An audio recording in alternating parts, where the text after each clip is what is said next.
ప్రభుత్వానికి అల్టిమేట్ గా బీసీ సమస్యల కోసం మన సోదరి అన్నా నేను ఉన్నానని చెప్పేసి కాపు నాయకురాలు మా సోదరుడు కోవూరి సత్యం గారు మరి నాయకులు ఆయన కూడా ఈరోజు రామచంద్ర యాదవ్ గారికి ఆ శిబిర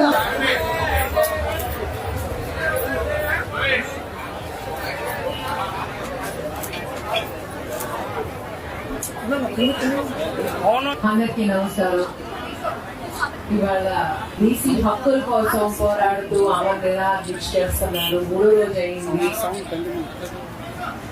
ఆయన అడిగింది బీసీల హక్కుల కోసం, వాళ్ళకి సమానమైన అవకాశాలు ఉండాలని చెప్పి ఆయన పోరాడుతున్నారు. ఆయన పోరాటంలో తప్పేం లేదు. నేను ప్రభుత్వంతో రిక్వెస్ట్ చేసినట్టే దయచేసి ఆయన పెట్టిన డిమాండ్స్ లో రివ్యూ చేసి తప్పకుండా డిమాండ్స్ ఇచ్చేయాలని చెప్పి నేను కోరుకుంటున్నాను. బోడే రామచంద్ర యాదవ్ గారికి నేను సపోర్ట్ చేస్తున్నాను. మన బీసీ హక్కుల కోసం నేను ఎప్పుడు ఫైట్ చేస్తాను. ఆయన ఎన్నోసార్లు నాన్నగారి గురించి కూడా చెప్పారు. వీడు మోహన్ రంగా గారు ఆయన ఎప్పుడు బడుగు బలిగిన వర్గాలు పేదల కోసం పోరాడారు.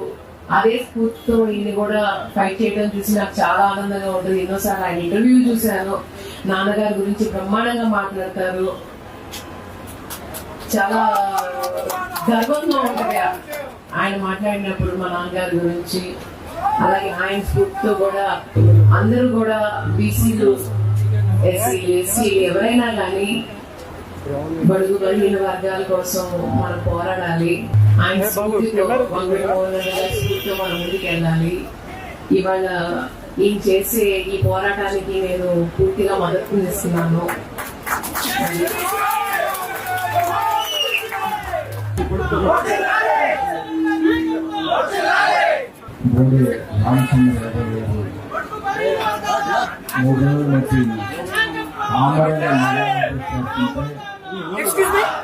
ఈరోజు వరకు ఇప్పటి వరకు కూడా ప్రభుత్వం వచ్చి సంప్రదింపులు కానివ్వండి, అంటే సొంత కోసమే అడగట్లా, బీసీల ఐక్య వేదిక తరపు నుంచి కొంత రిజర్వేషన్ పెంచమని అడగడం ఉంది.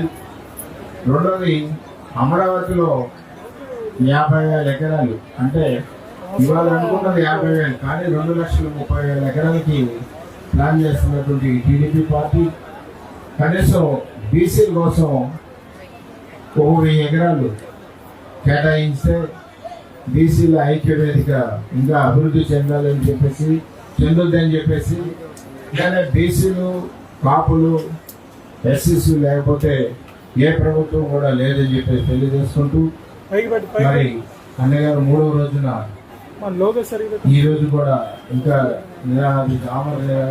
చేస్తుంటే గవర్నమెంట్ దిగాలేదంటే కొంచెం సిగ్గుచేటుగా ఉంది నాకు కూడా. ఎందుకంటే ఎంతో పేరున్న వ్యక్తి, బీసీ లేకపోతే ఏ పార్టీ కూడా లేదు. పూర్తి మెజార్టీ రావాలంటే బీసీలు ఐక్య వేదికతో ఏ పార్టీ అధికారంలోకి వస్తుంది. కాబట్టి మరి తొందరగా కలెక్ట్ చేసుకుని 1000 ఎకరాలు అలాట్మెంట్ చేయడం అంటే మీరు ప్రతిదీ కాదు.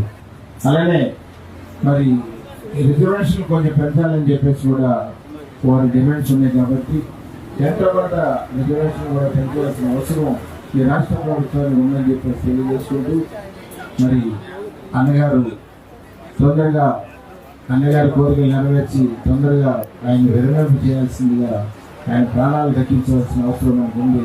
బీసీలు అందరూ కలిసి ఐక్యంగా పోరాడాల్సిన అవసరం ఇంకొక రోజు చూస్తాం. తర్వాత అందరం కలిసి పోరాడాల్సిన అవసరం ఉందని చెప్పేసి తెలియజేసుకుంటూ మీ కోగలి సత్యం చాలని చెప్పేసి ఆయన చెప్పడం జరిగింది. కాబట్టి ముందుగా వచ్చినటువంటి